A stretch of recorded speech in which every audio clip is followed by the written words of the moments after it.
Welcome once again to Lehto's Law. Here's Steve Lehto. I live near Detroit, Michigan. I often talk about Michigan and Detroit in these videos. People know this. And Detroit, of course, is the motor city. So the cars are a big part of our culture and our surroundings.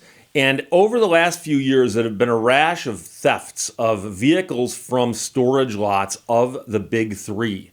Ford Motor Company and Chrysler in particular have been hit by smash and grab thieves who will bust into a storage lot and steal a whole bunch of cars. Now, the cars are relatively easy to steal because quite often they're stored with the keys in them. The thought being that they can keep people out of the lot, that doesn't matter. But once someone gets in the lot, they can drive the vehicle, and if they've breached the fence, they can get out. There have also been occasions where a bunch of guys have broken into a lot, stolen a truck, smashed it through the gate, and then used the broken gate to get other vehicles out. And my question has always been, where do these cars go? And so a lot of them get taken not far, where they're then chopped up at chop shops, and the pieces are sold on the black market. And that makes it a little harder to catch the thieves because of, if you buy an engine from somebody that's stolen and you drop it in your car, what are the odds that that's ever going to be found out by law enforcement? However, there's a reporter in Detroit named Phoebe Wall-Howard, and she writes the Detroit Free Press. And she does these in-depth stories that are mind-blowing. She's the one who broke the story about the Ford dual-clutch transmission. And she's broken a bunch of other stories. And it's deep investigation where she gets to the details. She asks the questions. And you can tell that she obviously could have broken the story a few days earlier with less information, but she waits till she gets it all and can complete the picture for you. And she has a story here that is mind-blowing on this topic. Stolen Ford F-150s are popping up, being sold with apparently clean titles in Arizona. And it's now cost people cumulatively over $1 million. And the question is, how does this happen? And so she's dug into this. And it's frightening because of who gets hurt by this. And it's going to be a mess to straighten out. But a string of new Ford F-150s stolen directly from the Ford holding lots recently has triggered a cascade of misfortune for customers, dealers, title companies, and others across the West, especially Arizona. The problems center, and she located these, 14 such vehicles stolen late last year in or near Detroit, and a trove of police documents and court records, along with a private investigator, suggest that the overall scheme could be bigger, ensnaring unwitting victims and prompting criminal probes and lawsuits.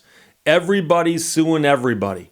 It all began when an estimated $1 million in pickup trucks were stolen off lots from Metro Detroit between mid-October and mid-December, and no one's really quite sure how the trucks were stolen. And here's the thing. In recent years, especially during COVID, when the car companies ran out of parts to complete the cars, if the parts missing were simply the chips, they would send the vehicles not completed to a storage lot and then later bring it back or go out and put the chip in and ship it. And so there were these storage lots popping up all over Detroit and Flint and Lansing. And you'd see these lots with just rows and rows and rows and rows of cars. But there were also cars being stored that were complete. And so it was just a matter of getting them shipped where they had to go. Police reports document a lack of surveillance video and vehicles stored with the keys inside the vehicle. Police in at least 2 states have learned that Ford or the people who store the cars for them have failed to report vehicles stolen for weeks, months, and sometimes not even ever. And here's the thing. It's not that they discover oh my gosh, the car was stolen. If you walked out and your car was gone, you'd call the police. My car's gone. Well, when you've got a storage lot with 1,000 vehicles in it and 5 of them disappear, you might not notice right away. And so that's part of the problem. But the allegation's going to get raised in just a minute that Ford or the people doing the storage were negligent. And they may have been in how they're documenting these vehicles. The pickups were driven off of the lots and somehow wound up in the Phoenix area. sold to unsuspecting buyers according to fuel and toll receipts that the Free Press saw. Pickup odometers reflected miles traveled between Michigan and Arizona, and so it looks like the vehicles were stolen in Michigan and driven to Arizona as part of a plan to launder the vehicles. Police reports in Michigan and Arizona show a bizarre web of activity, and that explains how a cache of blank vehicle titles stolen in Georgia back in 2007 were used to get stolen pickups quickly sold with clean titles. So what you do is you get your hands on some stolen titles from Georgia, and you dummy them up to make them look like they go with these trucks stolen from Michigan, and then you sell them in Arizona. When stolen vehicles are not reported stolen, title companies, auction houses, and car dealers are not alerted and have no idea. As you know, the vehicle identification number for any given vehicle is unique to that vehicle, and there are systems where they record stolen vehicles. And those systems will flag a vehicle. If you put a VIN in and say, what's the story with this car? They'll go, oh, this car or truck is stolen. When stolen vehicles are not reported stolen, they have no idea. And as protocol, they run security checks through a national computer system to verify legitimate transactions when buying, selling, and titling vehicles. So some of these dealerships who've been hurt by this said, we checked. It came back clean. A thief takes a vehicle from a holding lot, which is either owned by Ford or managed by Ford or managed by a contractor to Ford, and then drives that vehicle to Phoenix. Then someone submits a stolen Georgia title filled out with the Ford vehicle information and gets a new title from an actual title company. And the way titles work in states varies wildly from state to state. In Michigan, you go to the Secretary of State's office, which is our DMV, and they handle all the title work. Some other states, apparently Arizona, and I know Florida, you can actually go to a private company that handles this, and they're authorized to do it through the state. And so you go to this private company, and they do the paperwork, and they give it to you, boom, there you go. And I think that might be one of the problems, and that might be why people are bringing these stolen vehicles to Arizona, because they know this. So then the vehicle has the apparent legitimacy to get into the consumer pipeline through sales to various car dealers or individuals. And in some incidents that the Free Press found, the vehicle had changed hands 4 times before anybody realized, oh, this thing's actually been stolen. A Phoenix police investigation led to the seizure of 14 Ford F-150s and a report to Ford that possible stolen vehicles had been recovered, and the automaker was asked to confirm. Police reports indicated that Ford was not alerted by any security or tracking system when its vehicles went missing.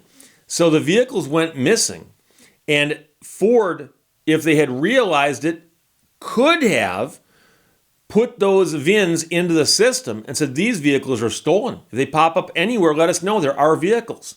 And they're saying that of these 14, Ford had not done that. One woman learned of the problem when her dealership was raided by armed police.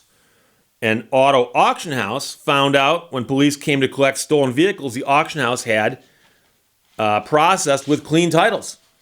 And a Ford customer was notified by law enforcement the truck he purchased was stolen. As a result of these thefts, small family-owned auto dealers and title companies, as well as national vehicle and financial entities, including AutoNation, say they've been swindled. The status of the vehicles today, of course, is in question, as many have been impounded by the police. The question is, who owns those vehicles? Well, number one, they don't know if the thefts were an inside job. Also, they don't know how many vehicles were stolen. And Ford was asked by the Free Press to give them more data on the thefts, and Ford declined to do so. But I can tell you that if I steal something and then sell it to somebody else, well, technically I can't sell it because I don't own it. I stole it. And a thief cannot pass good title, generally speaking, to somebody else. So Ford's going to argue and say, those are all our trucks. Sorry, they're our trucks. Now, a woman who's a co-owner of a dealership in Arizona said her family has been battered financially after working 15 years to build their business. They were raided right before Christmas by armed police at the dealership looking for 4 F-150s that police said were stolen from Ford. She paid an average $65,000 apiece for the trucks. Police had a warrant, and she was, in fact, wrapping Christmas gifts at her dealership at the time. And she says, I'm supposed to lock up my cars and have security cameras. How can Ford leave trucks out with the keys in them? Why don't they have better security? I'm out $300,000. My trucks have been impounded. When you read through the police reports, you can see that this case was worked backwards. Ford did not initially report the truck stolen. When people ask questions, Ford is non-responsive. She added, if Ford would have done an inventory check once a week, let's say, and noticed that cars were missing, they would have had to report them stolen. Those reports pop up everywhere, like on a title search or on Carfax. There's so many notifications that prevent you from buying a stolen car. No one would have gotten scammed. What about surveillance? What about a wall or a gate? What about taking the keys out of the car? Any of these minor adjustments? So Phoebe Wall-Howard points out that the 14 stolen pickups that are in question here left the holding lots unscathed, unlike the thefts I told you about, where vehicles were used to smash through gates or were simply flipped in the streets of Detroit for a couple $1,000s and then stripped. Meanwhile, an owner of a company in Phoenix that does titles and registrations said he has instructed his staff for the time being not to title any late model Ford F-150s. Just be on the safe side, we will not do Ford F-150s. His wife of 49 years ran the business with him until early 2021 when she died. He said that he's an authorized third-party provider to the Arizona Department of Transportation. And he told the Free Press that title companies don't inspect vehicles, but instead process state-validated paperwork. That's what he said his company did with an F-150 in November. That turns out to be one of these vehicles. And of course, the state-validated paperwork is beginning with a forged Georgia title. He says, weeks later, we get notification they're being sued by a dealer saying they bought the brand new pickup truck based on our information, that we're in cahoots with however this vehicle is stolen. If it had come up stolen in the system, being reported stolen, the transaction would be stopped. We would be required to call the police and do whatever we can to hold the people in the office without using force until the police arrived. So the story is actually much longer. But it's causing a whole headache for a bunch of people. And as you can imagine, if you bought the truck, you're the end buyer, the consumer in this transaction, and you paid $70,000 for this late model truck with 1,000 miles on it. And the police show up and go, this truck's stolen, and they take it from you. Okay, now what do? Well, arguably, you could sue the dealership that sold it to you because they sold you a stolen vehicle. So you sue the dealer. Dealer goes, well, we didn't steal the vehicle. And so they're likely going to say, well, we bought the vehicle based on the representations of this paperwork we got from this title company. Or if they did it themselves, they'd go, okay, we're going to sue who we got the vehicle from. The problem, as you might guess, is I suspect the people who stole the vehicles in Detroit, drove them to Arizona, and then used the forged titles, probably did this in a way that left very little paperwork as to who they really are. And so they will be very, very hard to catch. Now, underneath all of this, and there is a difference here. I've talked before about situations where somebody buys a stolen car. I've represented people who've bought stolen cars unknowingly. I've represented a whole bunch in my career, okay? Everything from a late model vehicle to a classic muscle car from the 60s. And the vehicle's stolen, police show up, your vehicle's stolen, the police take the car, and we wind up suing people. And we often just simply sue who they got the car from. And then it's up to them if they want to sue who they got the car from. And, it goes up the chain until it runs out someplace. But underneath all of this, there's an interesting question. And the interesting question is, how much of this would have been avoided if Ford did a better job tracking their own vehicles? Because an argument can be made that Ford was negligent. This is an argument. So if someone came into my office and sat down and said, Steve, I bought this vehicle. I'm one of these people. I'm in Michigan. I bought this vehicle. Week later, cops show up, go, it's stolen. It belongs to Ford Motor Company. Now I don't have the vehicle anymore. I would say, well, we can obviously sue who you bought it from. But if we want to, we can work our way up the chain also. And we could probably sue Ford for negligence. And negligence, remember, generally speaking, is when somebody owes you a duty, they breach that duty, and that duty being breached hurts you. And so if Ford Motor Company's got a bunch of vehicles in their possession and somebody steals one and they don't notice or don't care for quite some time, I said or, so it could be either or, but they don't notice or they don't care, and it doesn't get reported for quite some time, and enough time elapses between the theft and the report that the vehicle can be driven to Arizona, retitled with a fake title, and sold 3 or 4 times, and then this person is the one who loses out, and then Ford reports it stolen, and that's why they lose out. I can see a good argument being made that that would be on Ford Motor Company for a case of negligence. And the harm, obviously, is the person at the end there who got taken for all their money and got nothing out of it. Now, is that a slam dunk?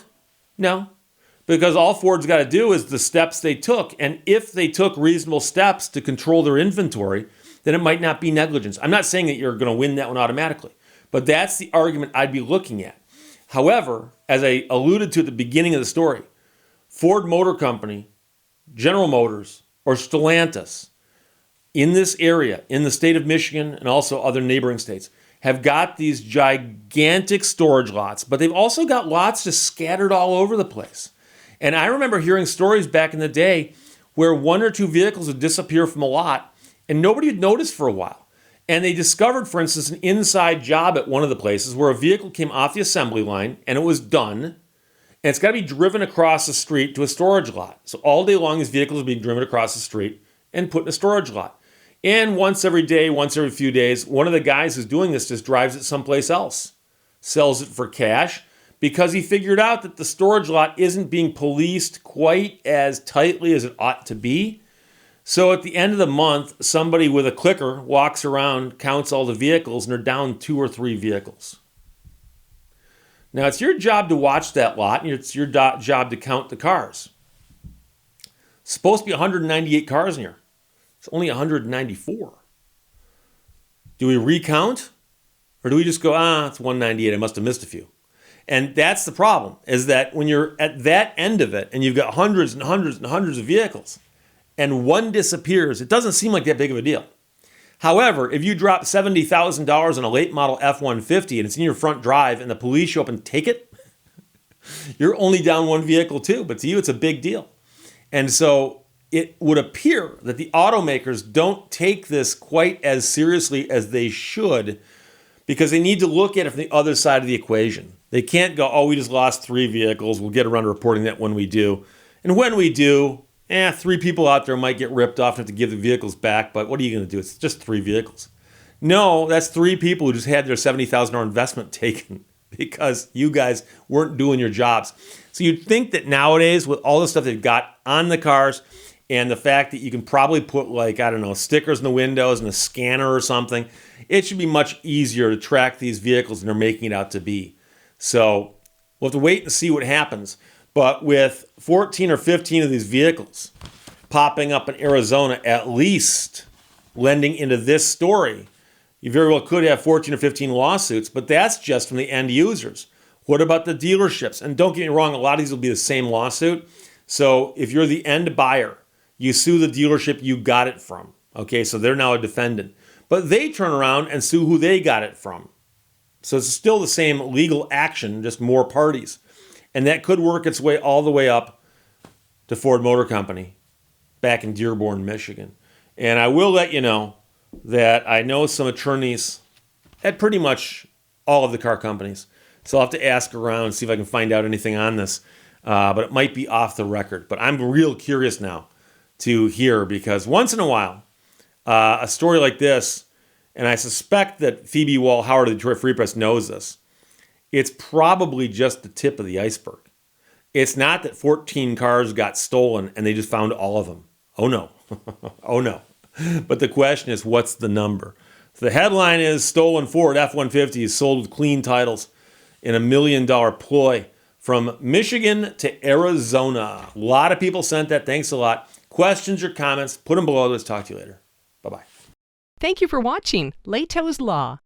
Expect the best, plan for the worst, and prepare to be surprised.